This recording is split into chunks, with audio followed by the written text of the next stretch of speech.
Okay, so we are live. Welcome everyone. My name is Jonathan. I'm joined by Eric. Today we will be talking about APIs, but before that, come on and join our Pear Deck. So you can hop onto joinpd.com and then RSTZJX.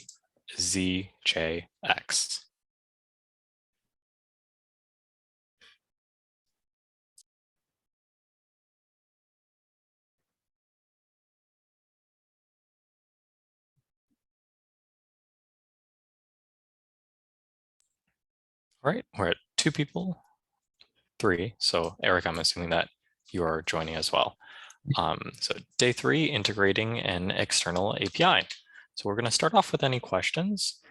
You can ask away, and keep in mind this is anonymous, so no question is a stupid question.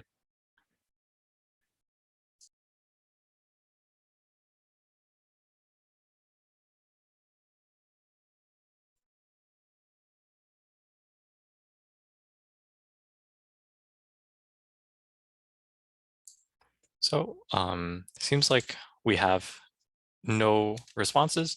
I know we're running low at just 2 participants today because we sent out a last minute new Zoom link. But if you guys have any questions, feel free to ask during the meeting.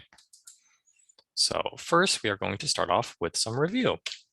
Number 1, what are the different symbols that you can use for math? So for example, if I wanted to add 2 numbers together, I would use the plus symbol. So what are some other symbols that Python takes?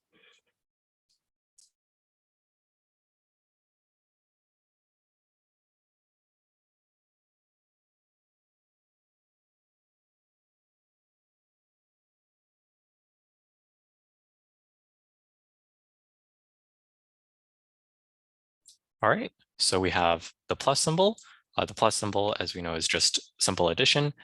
Minus means subtraction, so we are just subtracting 2 numbers together. We have times, which is multiply, and then slash, which is divide. And then if you guys remember, we have double star, which is to the power of. So if you have 2 double star 2, then you're basically just saying 2 squared, which is 4, 2 double star 3 would just be 2 to the 3rd, which is 8. We have percent, which is also known as modulo.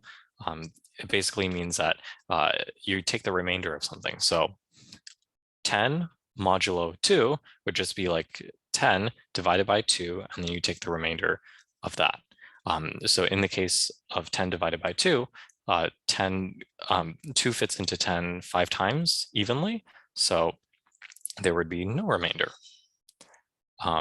So that would be a 0. But if you have something like 9 modulo 2, you would have 1 because 2 fits into 9 4 times and then has 1 as a remainder. So we'll go on to our next question, which is, so yeah, answer the different symbols are, I just covered that. What are 2 different types of loops that you can use? And if you guys want to, you can write a bit of an explanation as well.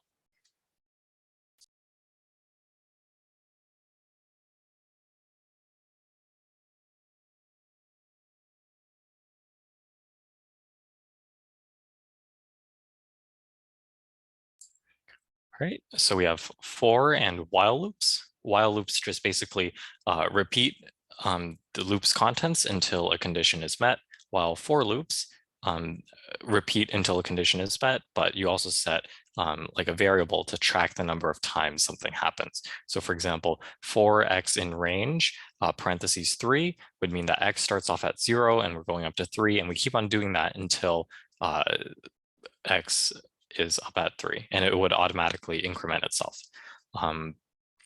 So for loops are basically kind of like while loops, but it adds an additional wrapper, so it's a bit easier. So what are some of Python lists functions? So this one is a little bit more in depth, and welcome, Stuart. You can join our Pear Deck at RSTZJX. You can see that in the top right corner. But yeah, so what are some of the list functions? For example, if we wanted to add something to the end of the list, we would use the list and then .append function. So what are some of the other options? These are pretty specific, so don't worry if you don't know it. Don't worry if you don't know all of them. You can always search these up through Google later on.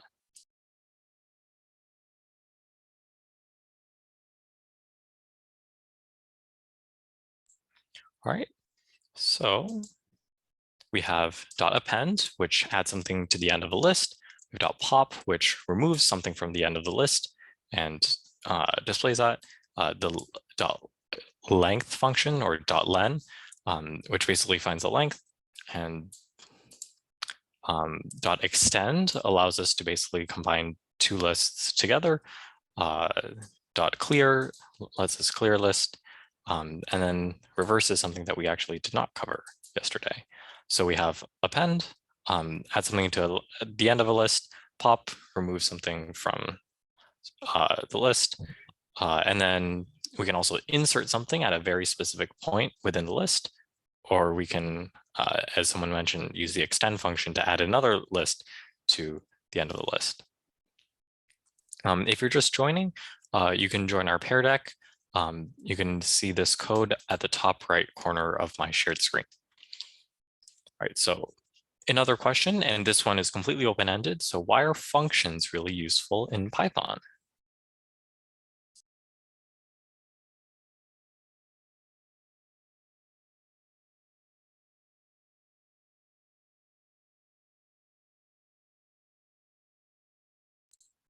All right, let's take a look at the responses. It allows you to repeatedly execute a block of code without writing it over and over. That is definitely the case. Sure. So functions are useful because they can organize code into useful blocks. And then within these useful blocks, you can run this piece of code over and over again, which saves you a lot of space, helps with organization. It's a really good habit to use functions. So another question, what keyword do you have to include as an argument in a function that is a part of a class? So this one's a little bit harder because classes are a bit more abstract, but if you remember when we had the classes basically init function, there was a keyword that we included. So it's like something dot and then name is equal to name if we're setting a variable of that class. So do you guys remember that keyword? So we have 3 responses. Self, correct. So for functions inside of a class, you have to include the keyword self as an argument. So if you have a class person, you set the name to be Bob or something. And then if you have a function, which you know is a function with this def as like a definition of a function, if you have this like self parameter passed in, then you can include like self.name. So yesterday's homework was that we create a class called animal that stores its name as a string and its age as an integer. Then we have a function that a function within its class that prints out its name and age in 1 year. So Otis will be 11 in 1 year. And then assuming that we can store the 2 animals, Otis with age 10, George with age 20, then we can loop through the list and use the animals print function to actually print out the 2 animals informations. So let's copy that and create a new applet.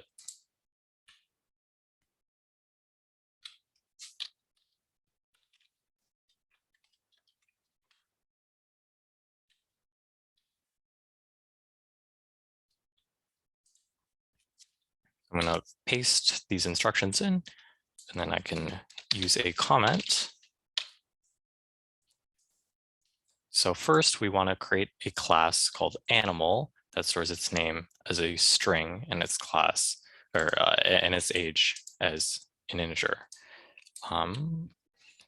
So we want to use the class animal.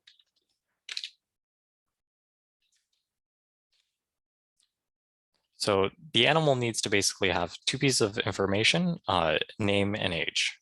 So imagining that we are going to be storing that piece of information, we would need this is what's called a constructor. So init and self, name and age. We would set the animal's name to be the name that is passed in. We would set the animal's age to be, and then keep in mind that if we're passing in an age as like a number, we want to make sure that it's actually a number. So we're going to force it into an integer. So keep in mind, if we're printing out a number, for example, if we're printing out like my age is, and then if I just print out something like that, it would actually give an error. We would have to force that into a string. In a similar way, we would have to force this age into a number when we're actually storing it, because we want to make sure it's actually an integer. Then we need to have a function within its class that prints out its name and age in 1 year.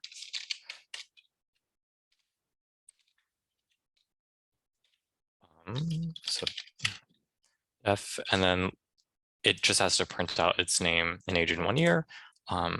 Let's say print, or actually print is a bit too like of a standard name for a function. Let's use something like output name and age. And we would need the self parameter, as we just mentioned. So the new age, so we're basically setting a variable called the new age is equal to the self dot, and we're calling it age. And let's add 1 to it because we want to print out its name in 1 year. And then we want to print the self dot name. We have to say will be 11, actually, plus the string of the new age. Remember, because this new age will be a number, we have to force convert it into a string, which is a piece of text. Will be that in 1 year. So then we need a list that contains these two animals. So the animals is equal to a list.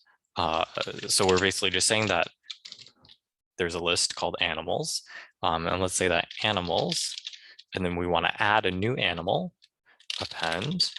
And to create a new animal, we're just basically calling what's called its constructor. So this function that basically initializes itself is equal to animal of, and I think the first one is called Otis.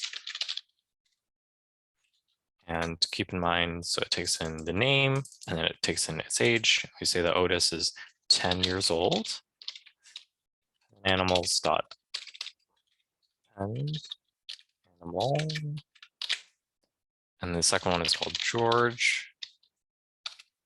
20.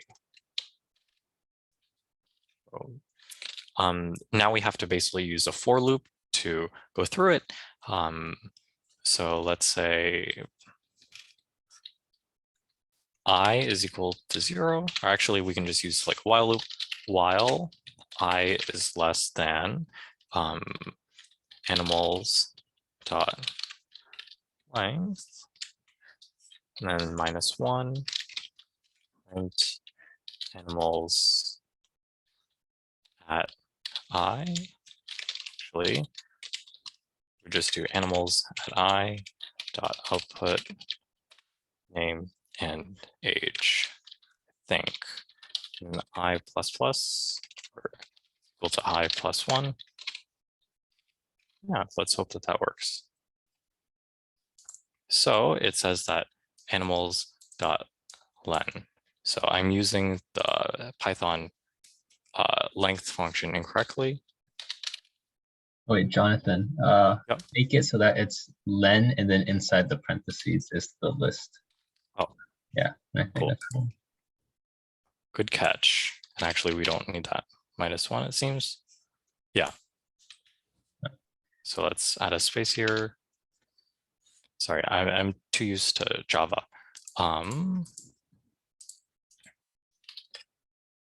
Cool. So we are starting off with a class called animal.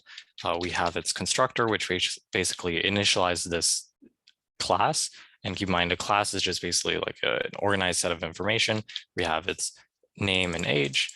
And then we are creating a function called output name and age, where we take in itself, which is an argument that we would always need. So we're basically creating a set of animals, which is a list of these animal objects, and we're going through adding 2 animal objects, and then we're basically looping through this list of animals, and then we're outputting each's name and age through its function. Any questions? And so let's take a look. Yesterday we learned about math, so we can have so we basically utilize that here. If we do self.age times 2, we can say so this would basically output its like age times 2. So if we're having this animal with 10 and 20, then we would see 20 and 40 because we're multiplying everything by 2. If we're doing to the power of 2, we're basically squaring everything. So 10 times 10 is 100, 20 times 20 is 400. So this exercise should have tested your knowledge about math. Then we have lists, which is where we use this .append function. We also use this length function, which I remembered incorrectly. So keep in mind, everyone makes mistakes. Google is always your friend. Or you can ask someone like Eric, who clearly knows his stuff. This while loop, we are setting a variable called I is equal to 0.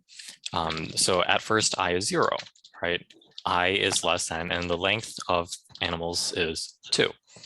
So this is true, so it basically runs it 1 time. So the animals at the 0th like element, which is Otis, gets its name and age printed out. Then we add 1 to I, and then we go through again. 1 is less than 2, we are printing out George, and then 2 is not less than 2, so it basically stops there. So this should have tested your knowledge of loops as well.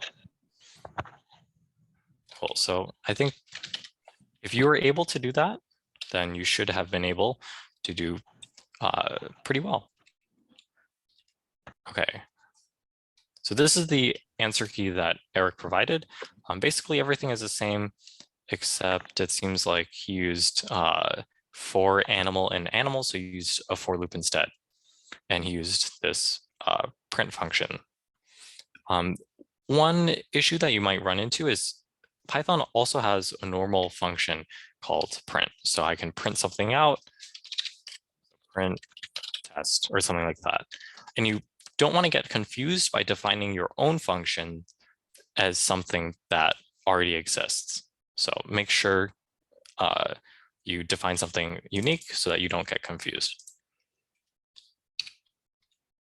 Okay, so today our new topic is about using external APIs. So imagine if I wanted my program to be able to send a text message. Or what if I wanted to charge a credit card, right?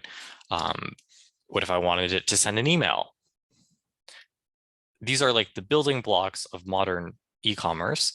And there's a lot of things from like the way a website is built to charging credit cards to like sending confirmation emails. And there's like a huge amount of this kind of stuff that you might not want to write all this code for.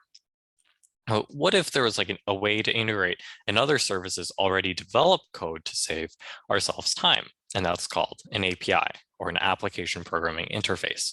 So imagine that. So as an example, PayPal has an API that lets you charge PayPal users money. So you save development time by not needing to code your own payment system. And then PayPal takes a 2.9% fee out of any charge that you put on one of their users.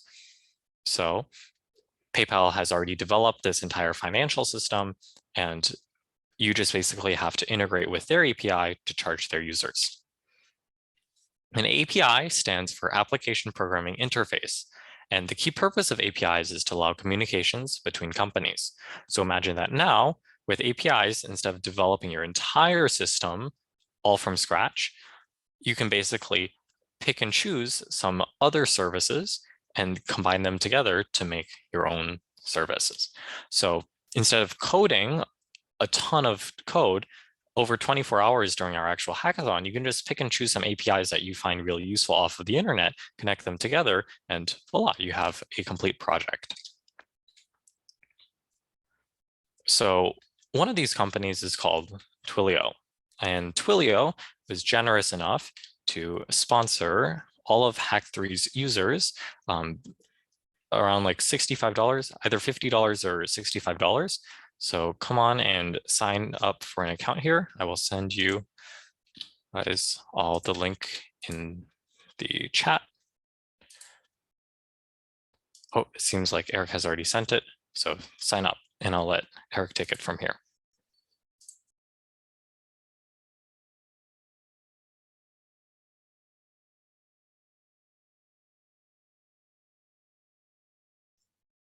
Okay, so let me just share my screen.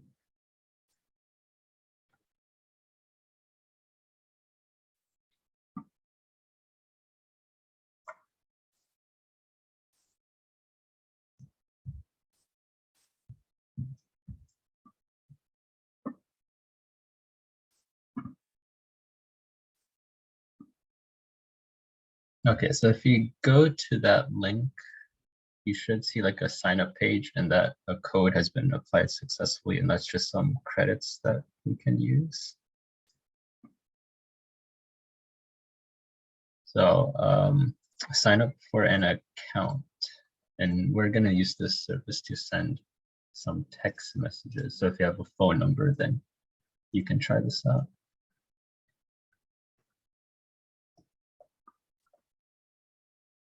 And also your password has to be more than 60 characters.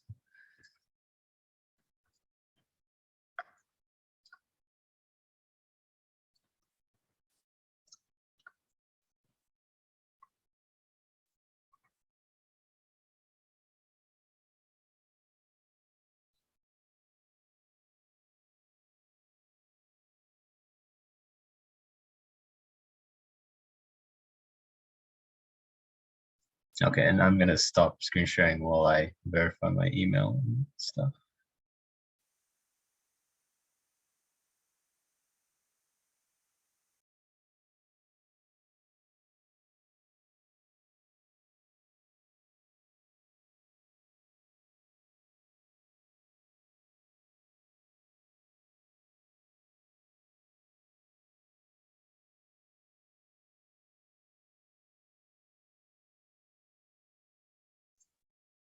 And once you verified your email, it'll ask you for a phone number. So whatever phone number you want these text messages to get sent to, put into here.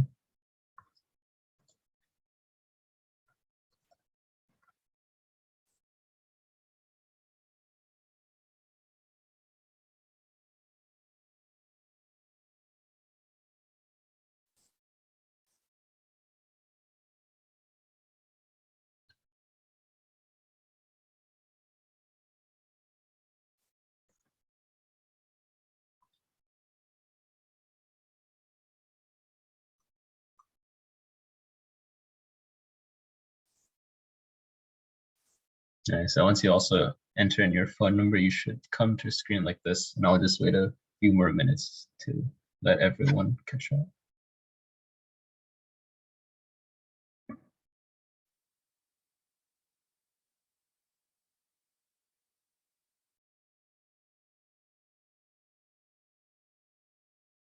Yeah, your password has to be very big.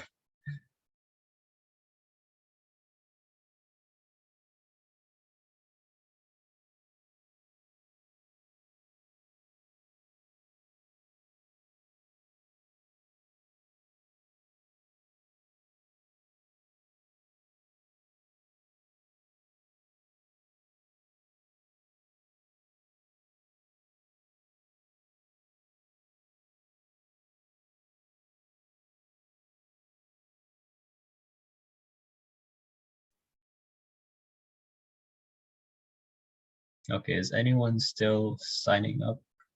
If you are, just type it in the chat and I'll wait a few more minutes.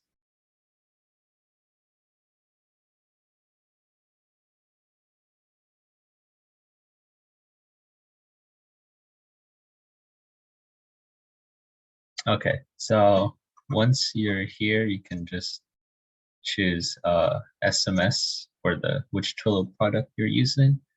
And what you plan to build with Twilio, you can just choose like alerts and notifications.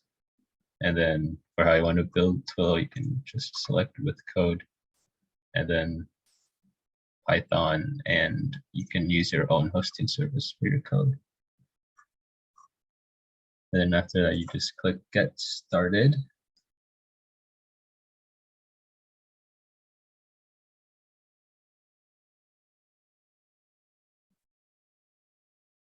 And it'll bring you to this screen.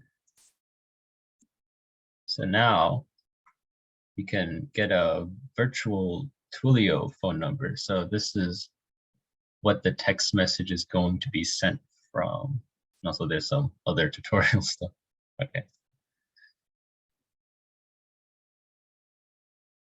So now I click to get a phone number, and now in my account info, I have a phone number that I can use to send messages.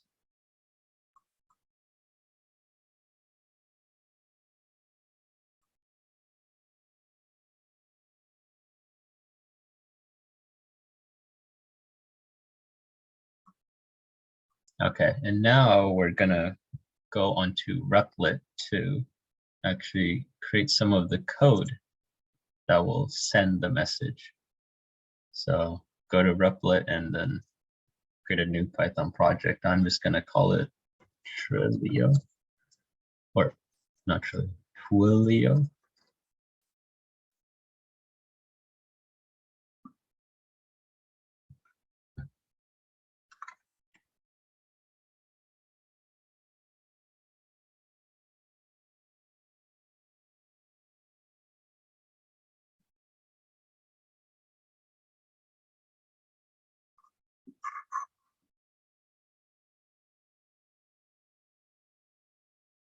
Okay, now once you have Replit open, on the left side, go to Packages, and then search to install Twilio. And it's going to be the first thing where it's version 7.9.3. And then click on the plus sign to install package. And in the console, you should see that it's being installed. And then, so we're basically adding their code as a package so that we can use their API, so that we can send a message from that virtual phone number to whatever phone number you put in during the sign up page. And this installation might take a few minutes. So we will just wait for that to finish.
The Twilio package should it should look like this. It says Twilio, then 7.9.3, and it has 3 dependencies.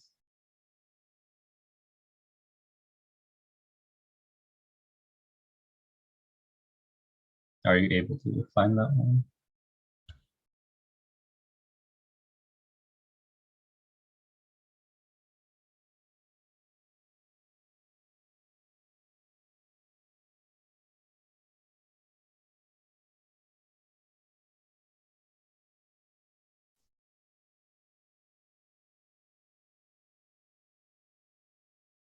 You're welcome.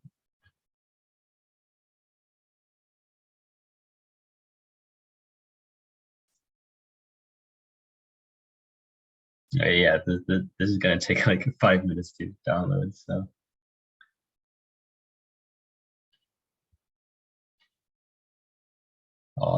I think for me it's almost done, but I'll wait a few more minutes to make sure everyone else is also done downloading the package.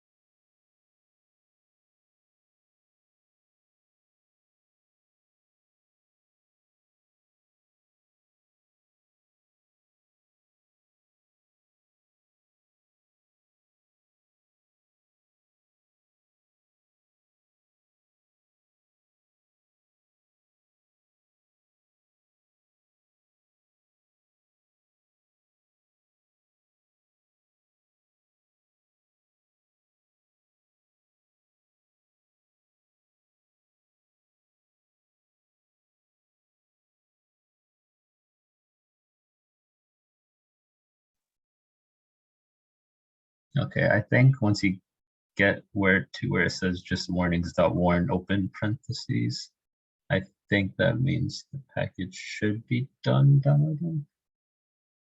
So yeah, I'm gonna wait like 1 more minute.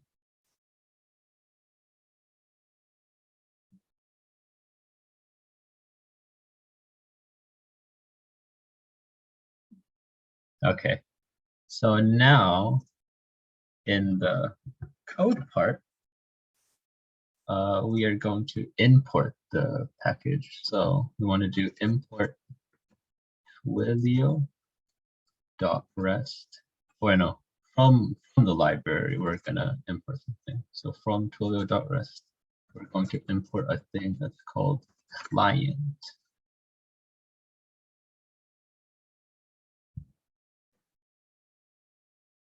And then after that, we'll have a variable that holds our account ID. So for most APIs, they'll have a ID and then also a token. So the ID is kind of like your username. Everyone can know that, but for the token, it's like your password. And you want to make sure no one knows that, or else they'll be able to use like your account and do API calls. So we'll create a variable called account ID, and then another one called authentication token. And so if you go back to Twilio on the home page, if you scroll down, you should see account info.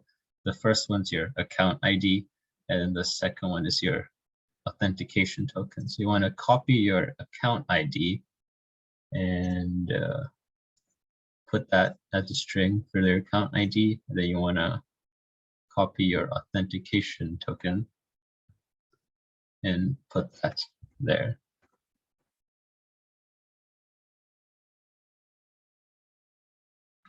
And then after that, we're going to create a variable called client and use the thing that we imported to do some stuff. So as the first argument, we want to put in your account ID.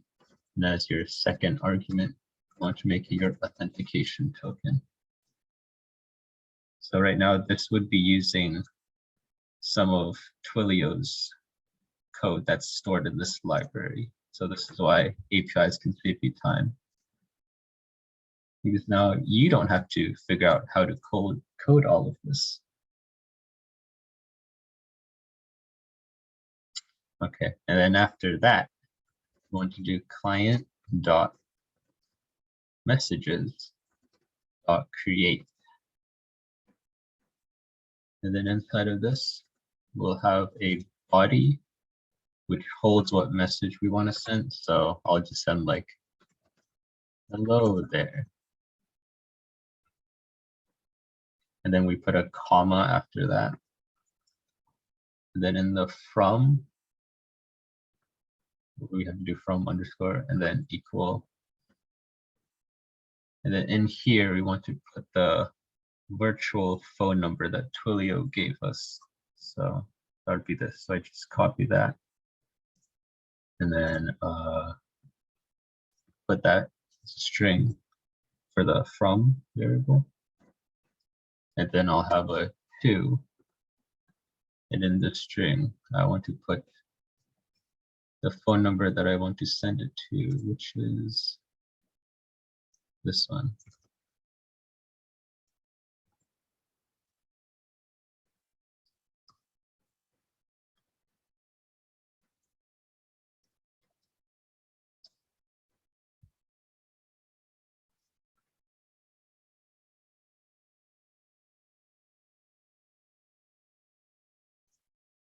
So now, if I run this, hopefully I should get a message here. And I did. It got sent from that virtual phone number, and once it loads, that's my message. Hello there. So that's how you can use Twilio to send some text messages. So say you're making a program and you need to send text messages. This is one way to do it using an API. And if anyone's having like issues right now, you can type it in the chat.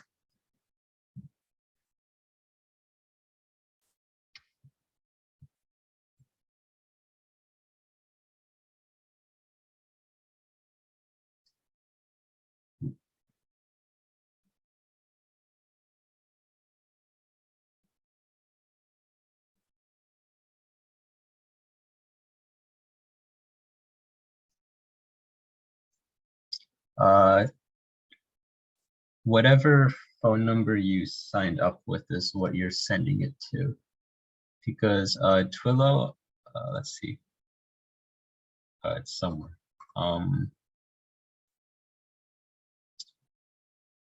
The one that you signed up with, it gets added to a list of like numbers that Twilio can send a message to.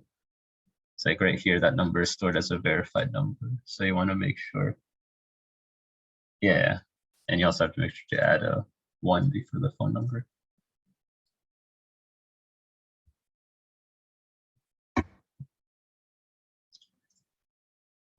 All right, so I'll change this code a tiny bit. Say I have like a list of messages that I want to send. So I'll do like messages equals a list, and then maybe I'll make it like hi, and then also I hope you're having a good day, and then bye. And then so now I'll have a loop that goes through all of these messages.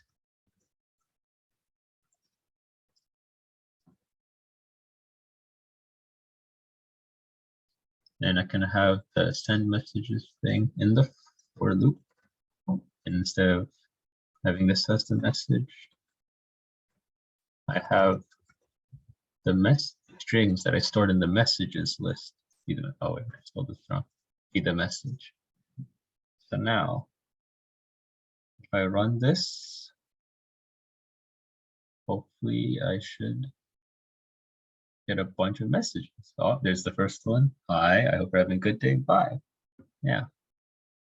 So you can combine this like one function and do a lot of things at once.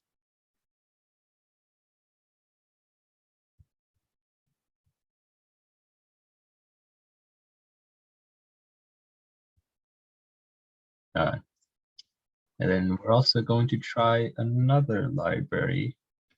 In Python, there's a library called time. And you can just like search it up on Google. So when you import the time library, it will take all the code that's already been there, and then you can use it inside of your own code. So I can import time, and in the time library, there's a function called .sleep, which is just like this. And then inside as input, I can put in a number like 2, and that will make it so that it stops at this line for 2 seconds, and then it goes on to the next line. So instead of sending like these 3 messages like all at once, I can do a time.sleep for like 5 seconds. So then it will send these 3 different messages 5 seconds apart. So if I run that, and go back to here, they should arrive more slowly.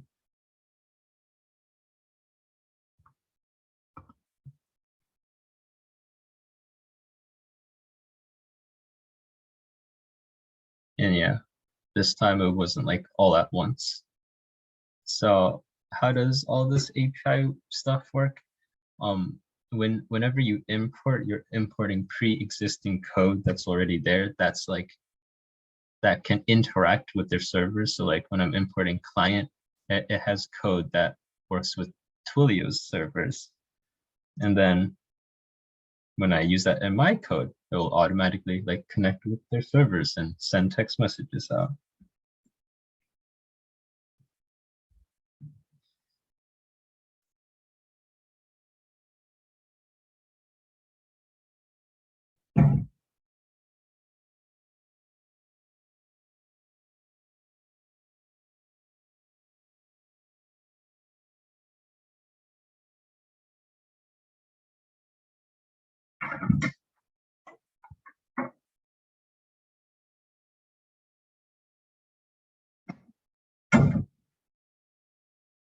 All right, and another thing is right here, this variable doesn't have to be called client. You can just name this anything like me. And then instead of doing client.messages.create, it'll be like me messages.create.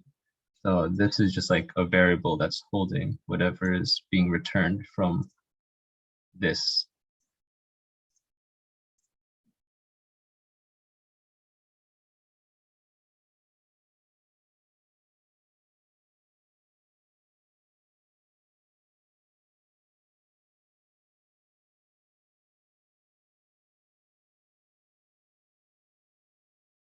All right, so another thing that I'm going to try is make this more complex. So I'll have a class called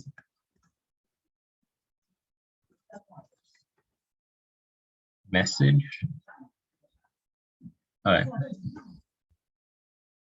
So instead of having all this information like all over the place, I'll create a class called message so that it's like a framework that I can work with. And this class message will store like what messages I want to send. So I'll first do the init, the special init function. There'll be the self keyword, and then I'll have a string that's the message, and then maybe a variable called time, so then that can like delay how long it takes for the message to be sent. So I'll do self dot message equal message, and then self dot time is equal to the time, and we want to make sure to turn that into a integer.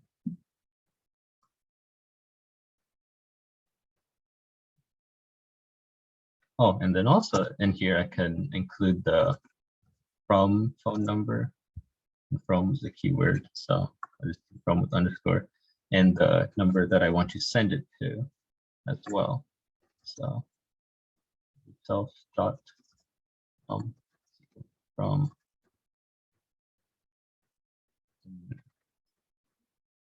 self dot to is equal to. And now I can have a function that does the actual sending.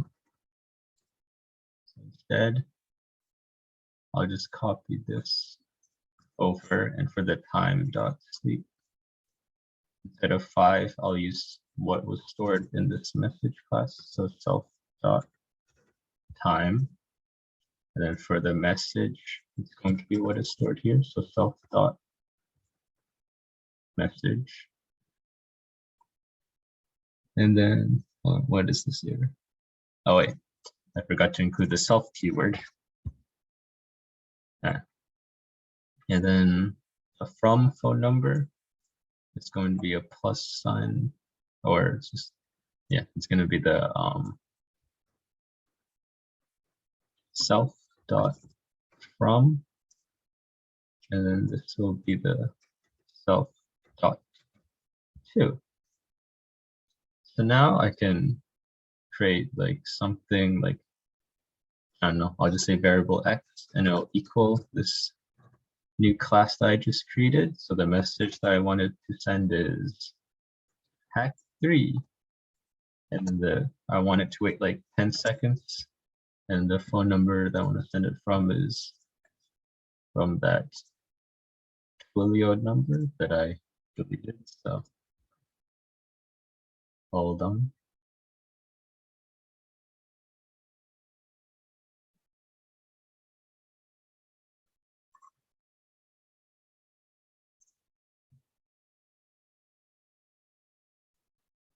So it's that phone number, and then also the phone number that I want to send it to,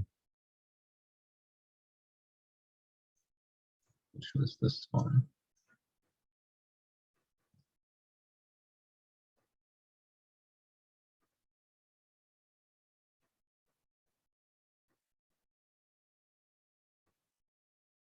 So that will create X as a message object. And now if I want to send the message, I just do X dot send. Now I'll just comment out these things. And hopefully it should send Hack3 as a message.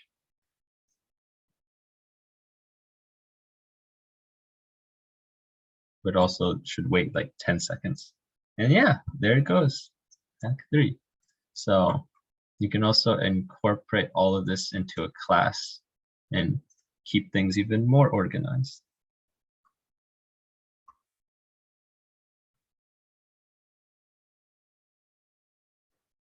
And if I want, I can just change this back to client instead of property.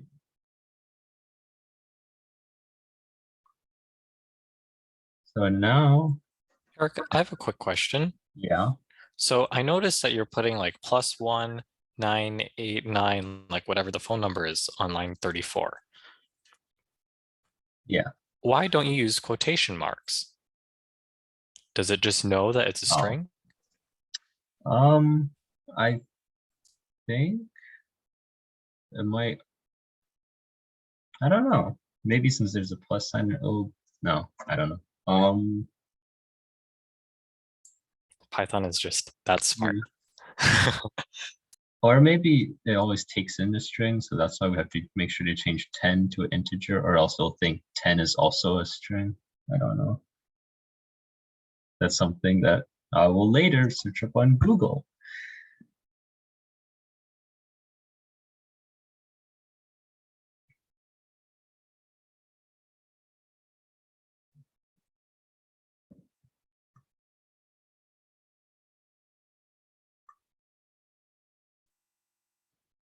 Yeah, so now I'll just try doing like a loop thing again, except with this class.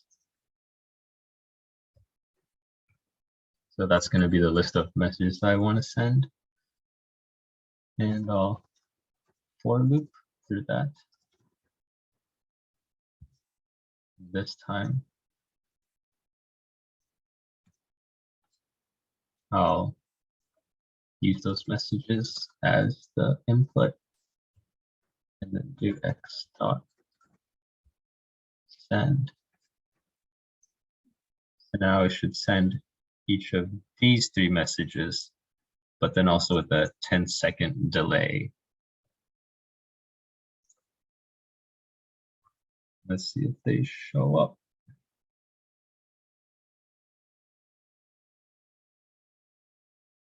Right, Jonathan said, what if we were to create a loop to loop through objects of the message class and send each message? Wait, Jonathan, can you explain that a tiny bit more?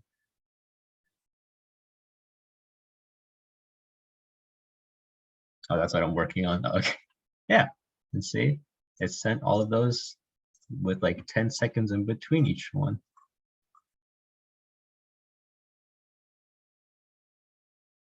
So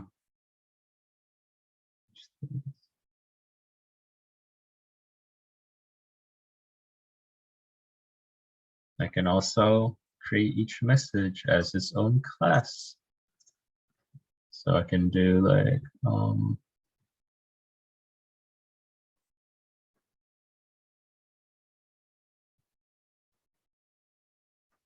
have this as that hi message, then have a new variable like y, where this is that big message, then have another z, where it's this y message. Maybe the first one I don't want there to be a delay, and then the second one I'll send it after 15 seconds, and the next one I'll send it after 5 seconds. Now if I do x dot send, y dot send, and z dot send,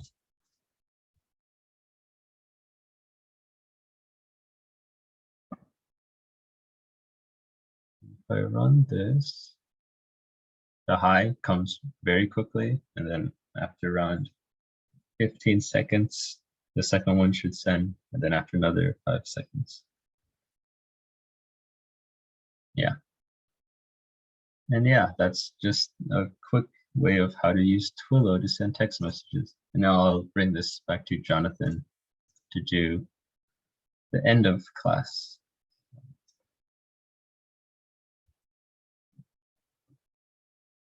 All right, so in this class, we basically just wanted to overview what APIs are. And so here's basically the core of what we wanted to actually teach. So we start off by importing a library that basically interacts with the API of another service provider. In this case, because Twilio is sponsoring $65 in credits for all of us Hack3 participants, we decided to make an example integration with them. So it's important to note, like, I don't just wake up and already know how to do this kind of stuff. You have to use the internet. You have to just Google all of the documentation. And yeah, but basically, once you import like the client library, in this case, the actual library is called client. So we're basically just creating our own client is equal to something with like the account ID and the authentication token. In this case, remember, if we're integrating with another service provider's API, then usually they need like a login username and a password, which is basically what this ID and token are. So keep in mind, we're posting these publicly, I guess, but at the same time, this is a trial account. So please don't just take these and use it for your own usage.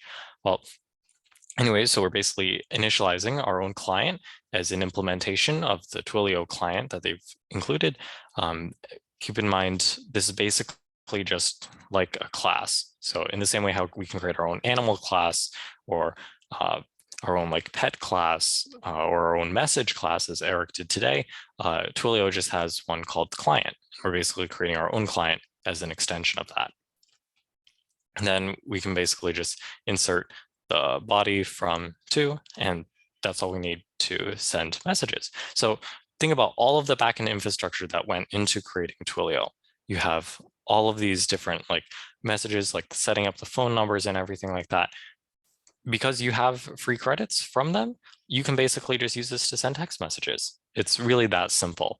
You don't have to build any of this infrastructure on your own. You can just integrate with another provider's API. So that's basically the beauty of having APIs.